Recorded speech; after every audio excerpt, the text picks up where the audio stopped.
আমরা কি স্মৃতিকে ছাড়তে পারি, নাকি স্মৃতি আমাদের ছাড়ে না? স্মৃতির পাতা বড়ই নিষ্ঠুর, অতীতের জাঁতা কলে পিষে মারে। আমরা অতীতকে ছাড়তে পারলেও অতীত কি স্মৃতিরূপে আমাদেরকে ছাড়ে? পাতাগুলো একে একে যায় খসে, মিথ্যা মন ভোলানো প্রলাপে।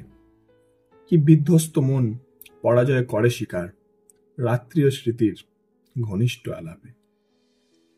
এই সাদা কালো শহরে স্মৃতি জাগে হঠাৎ করে কোনো এক মনের কোণে। মন আজও স্মৃতিরূপে অতীতের সেই হেরে যাওয়া আজও পুনরায় শোনে। তবু স্মৃতির হওয়ার আগের মুহূর্ত নিয়ে বাঁচতে চায় মন। বালিশে জমা ভাঙা ঘুমে স্মৃতি নিয়ে বাঁচে আমাদের এক চিলতে জীবন। জীবন স্মৃতি নিয়েই বাঁচতে চায়, সে ভালো হোক খারাপ হোক, এইভাবেই এগিয়ে চলে জীবন। Thank you.